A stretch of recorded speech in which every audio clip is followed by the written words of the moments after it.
Salam. Hari ini kita akan merenungkan firman Tuhan dari 2 Korintus pasal 6 ayat 1 sampai ayat 10. Sebelumnya, mari kita bersatu dalam doa. Allah Bapa di surga yang kami sembah dalam Tuhan Yesus Kristus, kami akan merenungkan firman-Mu. Oleh karena itu, kiranya Roh-Mu yang kudus menerangi hati dan pikiran kami, hingga kami boleh memahami firman-Mu hanya di dalam kebenaran-Mu saja. Dan biarlah Roh-Mu yang kudus itu juga yang menuntun kami untuk melakukannya. Dalam nama anak-Mu Tuhan Yesus Kristus kami berdoa dan mengucap syukur. Amin. Saudara sekalian, saya akan membacakan nats firman Tuhan bagi kita dari 2 Korintus 6 ayat 1 sampai 10. Demikian firman Tuhan. Sebagai teman-teman sekerja, kami menasihatkan kamu supaya kamu jangan membuat menjadi sia-sia kasih karunia Allah yang telah kamu terima. Sebab Allah berfirman, "Pada waktu aku berkenan, aku akan mendengarkan engkau, dan pada hari aku menyelamatkan, aku akan menolong engkau." Sesungguhnya, waktu ini adalah waktu perkenanan itu. Sesungguhnya, hari ini adalah hari penyelamatan itu. Dalam hal apapun, kami tidak memberi sebab orang tersandung, supaya pelayanan kami jangan sampai dicela. Sebaliknya, dalam segala hal kami menunjukkan bahwa kami adalah pelayan Allah, yaitu dalam menahan dengan penuh kesabaran, dalam penderitaan, kesesakan, dan kesukaran, dalam menanggung dera, dalam penjara dan kerusuhan, dalam berjerih payah, dalam berjaga-jaga dan berpuasa, dalam kemurnian hati, pengetahuan, kesabaran, dan kemurahan hati, dalam Roh Kudus dan kasih yang tidak munafik, dalam pemberitaan kebenaran dan kekuasaan Allah, dengan menggunakan senjata-senjata keadilan untuk menyerang ataupun untuk membela, ketika dihormati dan ketika dihina, ketika diumpat atau ketika dipuji, ketika dianggap sebagai penipu namun dipercaya, sebagai orang yang tidak dikenal namun terkenal, sebagai orang yang nyaris mati dan sungguh kami hidup, sebagai orang yang dihajar namun tidak mati, sebagai orang berduka cita namun senantiasa bersuka cita, sebagai orang miskin namun memperkaya banyak orang, sebagai orang tak bermilik sekalipun kami memiliki segala sesuatu. Demikian firman Tuhan.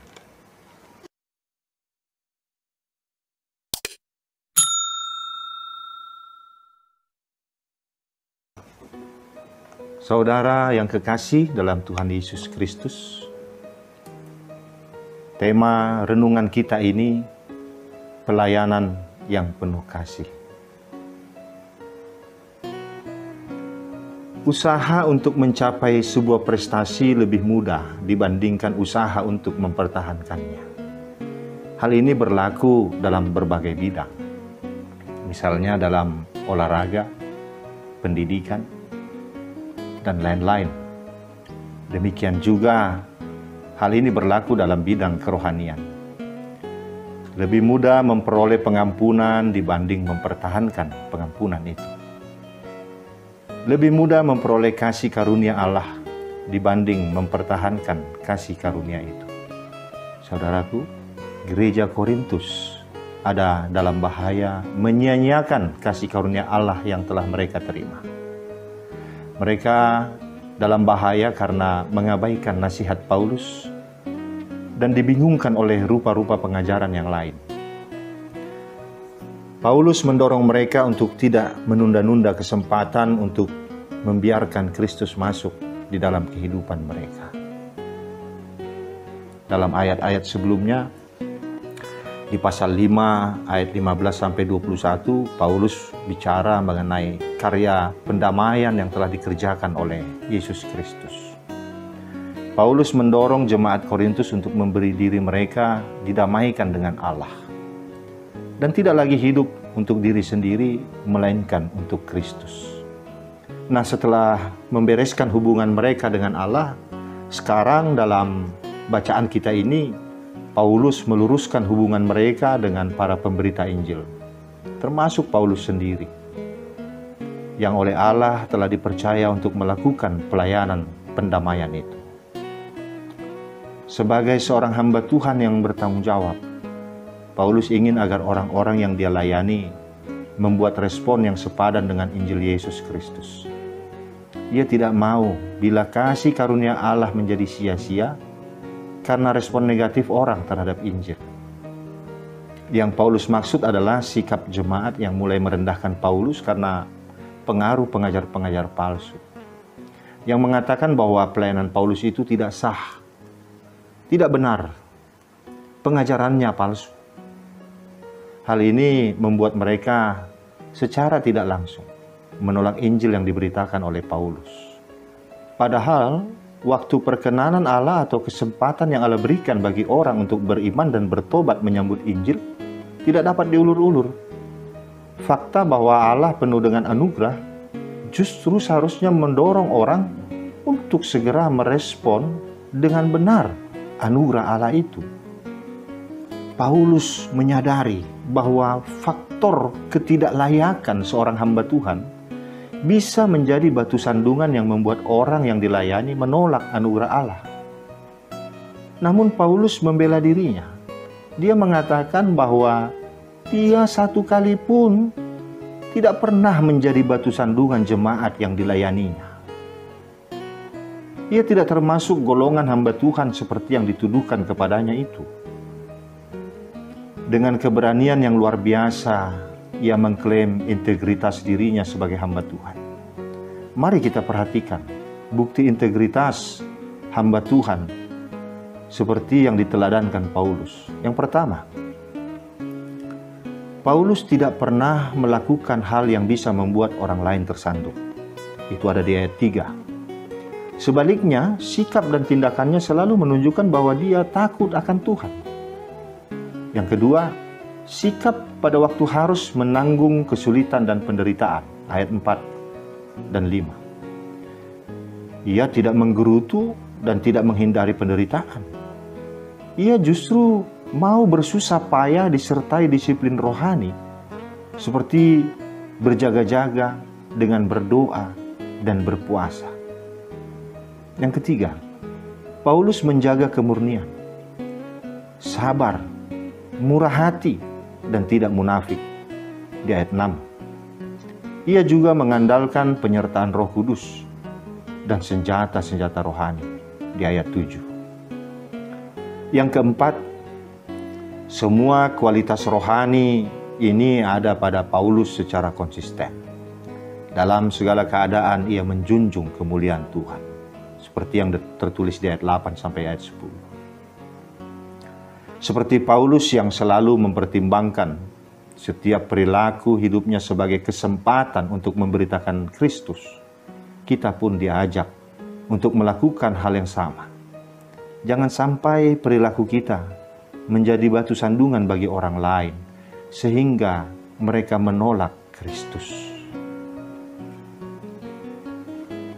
Saat di penjara, Paulus menggunakan kesempatan itu untuk memberitakan Kristus. Ini mungkin situasi yang buruk bagi orang kebanyakan. Tapi bagi Paulus, ini merupakan kesempatan dan sarana untuk menyatakan kebaikan Allah. Saudaraku, apa yang kita lakukan pada saat-saat tersulit dalam kehidupan akan memperlihatkan kualitas iman kita yang sebenarnya. Paulus tidak mudah terpengaruh keadaan yang berat atau desakan yang buruk dari orang-orang di sekitarnya. Paulus tidak mengkompromikan standar hidupnya sebagai pelayan Kristus dengan tuntutan dunia. Bagaimana dengan kita? Akankah kita bertahan sekalipun menghadapi berbagai kesulitan? Semoga kita mampu melakukannya. Saudaraku, dalam ayat 1 tadi, Paulus menyapa jemaat Korintus dengan sebutan teman-teman sekerja. Hal itu berarti jemaat Korintus adalah juga sebagai pelayan Kristus. Paulus mengingatkan kepada setiap pelayan Kristus agar melayani dengan sungguh-sungguh dan berintegritas. Dan sebagai sesama pelayan Kristus, tidaklah pantas jika harus saling merendahkan, saling melecehkan. Saudaraku, Injil adalah kabar baik bahwa Allah telah mengaruniakan keselamatan bagi manusia di dalam pengorbanan dan kematian Yesus Kristus. Orang boleh saja percaya, mengerti, memahami, menghayati, bahkan menghafal bagian-bagian Alkitab. Namun semua itu belumlah cukup. Semua itu tidak ada artinya bila kita tidak sungguh-sungguh meresponi Yesus. Semua itu tidak ada artinya jika perilaku kita tidak menggambarkan pengorbanan Kristus. Semua itu tidak ada artinya jika kita masih melakukan perbuatan-perbuatan dosa. Dalam hal ini Paulus berbicara mengenai pentingnya hidup. Karena hidup kita berada dalam putaran waktu. Kita harus mengisi setiap waktu dengan sungguh-sungguh. Setiap waktu adalah momen untuk kita menyenangkan dan memuliakan Tuhan. Kita harus melihat waktu sebagai waktunya Tuhan, bukan waktuku. Hal ini perlu kita ajarkan terus-menerus. Tidak hanya itu, kita juga harus peka untuk mengambil setiap kesempatan yang Tuhan berikan agar kita dapat menyatakan buah-buah iman kita dan melayaninya. Saudaraku, Paulus mengingatkan kita bahwa hari-hari ini adalah waktu akhir. Waktu kita terbatas, kesehatan kita terbatas, anugerah hidup kita terbatas. Karena itu, jangan sia-siakan hidup hanya dengan menyenangkan hati kita saja. Mari kita ambil kesempatan untuk terus hidup bagi Tuhan dan menghargai anugerah yang sudah kita terima.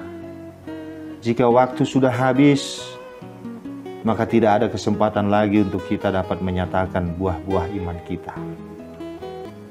Paulus juga mengingatkan setiap pelayan Kristus agar serius melakukan pelayanannya.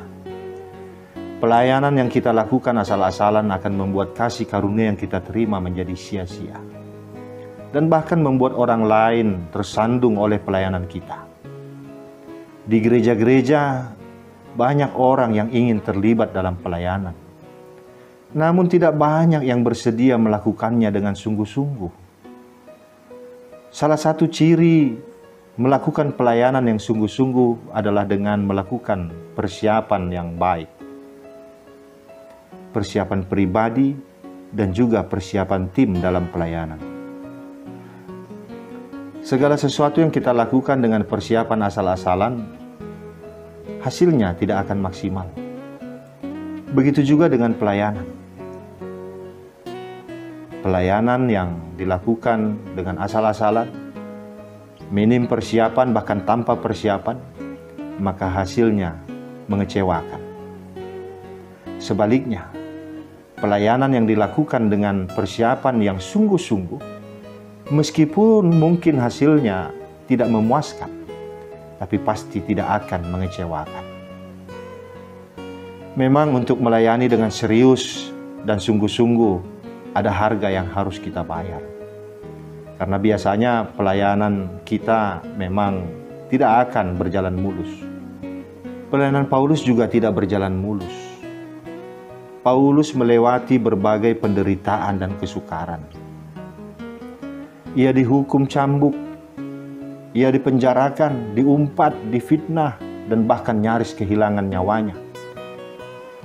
Namun dalam menghadapi semua itu, Paulus mempunyai senjata-senjata yang ampuh. Ia sabar, ia berdoa, dan ia berpuasa. Namun, seperti penegasan Paulus, semua itu harus dilakukan dengan kemurnian hati, dengan kasih yang tulus dan dengan pertolongan kuasa Roh Kudus. Kita sering merasa putus asa dengan kesulitan-kesulitan yang kita hadapi dalam pelayanan. Padahal, jika dibandingkan dengan penderitaan dan kesukaran yang dihadapi oleh Paulus, masalah-masalah yang kita alami masih tergolong kecil, belum seberapa. Tapi begitu gampangnya semangat pelayanan kita pupus oleh hambatan-hambatan kecil yang kita jumpai. Saudaraku, di zaman sekarang ini kebanyakan kesulitan atau hambatan yang dialami oleh pelayan-pelayan Tuhan adalah mengalami serangan psikis atau mental. Misalnya karena omongan nyinyir dari orang lain, atau dari anggota jemaat, atau bahkan dari sesama pelayan. Ingatlah, Paulus tidak hanya menderita psikis, tapi juga fisik. Karena itu, tetaplah semangat. Jadikan omongan nyinyir dari orang-orang itu sebagai koreksi dan batu loncatan untuk pelayanan yang lebih baik dan sungguh lagi. Mari kita buktikan kepada mereka semua bahwa kita adalah pelayan Tuhan yang tangguh, bermental baja, dan berintegritas. Berintegritas bukan hanya pintar bicara, tapi apa yang kita bicarakan harus sesuai dengan apa yang kita lakukan. Saudaraku, sebagai sesama pelayan, kita semua tidak boleh lupa bahwa kita ini adalah rekan sekerja Allah. Kita satu tim dalam pekerjaan Allah di dunia ini. Karena itu, jangan kita saling menjatuhkan, saling menghakimi, saling merendahkan. Sebaliknya, mari kita saling menguatkan, saling menegur dalam kasih, saling mendoakan. Ingatlah, kita sedang bekerja bersama dengan Allah. Bekerja bersama dengan Allah berarti kita berada di dalam Allah. Hanya pribadi yang berada di dalam Allah lah yang dapat membawa orang lain datang kepada Allah. Kedekatan kita dengan Allah adalah ukuran hasil pekerjaan kita. Karena itu, selagi masih ada waktu, kerjakanlah pelayananmu dengan penuh kasih Allah. Kiranya Roh Kudus memampukan kita untuk melakukan semua itu. Amin. Kita berdoa. Allah Bapa di sorga, kami bersyukur firman-Mu sungguh menguatkan kami, pelayan-pelayan-Mu, hamba-hamba-Mu, rekan sekerja-Mu, yang sering menghadapi kesulitan-kesulitan, bahkan penderitaan dalam pelayanan. Karena itu kami memohon kekuatan dari-Mu Tuhan, agar kami tetap memiliki semangat sekalipun kami harus menghadapi berbagai rintangan. Karena itu kami memohon kekuatan dari-Mu ya Bapa. Jika kami harus menghadapi berbagai kesulitan bahkan penderitaan, mampukan kami untuk melewati semua itu di dalam kesetiaan. Jangan biarkan hal-hal sepele menghancurkan pelayanan kami, sehingga kami berniat meninggalkan pelayanan kami. Bapa, tidak banyak orang yang Kau panggil untuk melayani-Mu. Karena itu kami bersyukur, berterima kasih. Kami adalah orang-orang yang Kau panggil melayani-Mu, mengerjakan misi-Mu di dunia ini. Kuatkan kami dengan Roh-Mu yang kudus.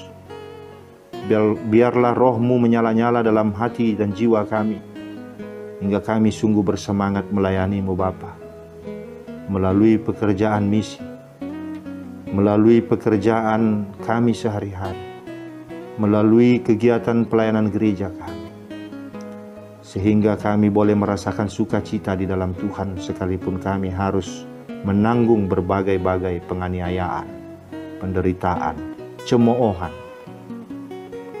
Terima kasih Bapa. Kami berdoa untuk seluruh pelayan Tuhan yang ada di dunia ini. Dimanapun mereka berada, berkatilah Bapa. Berkati kehidupan mereka. Biarlah damai, sejahtera, dan sukacita surgawi senantiasa mengiringi perjalanan kehidupan mereka. Di dalam nama anak-Mu Tuhan Yesus Kristus kami berdoa dan mengucap syukur. Amin. Saudaraku sekalian, sampai berjumpa lagi. Salam sehat, dan kiranya Tuhan selalu memberkati kita. Shalom.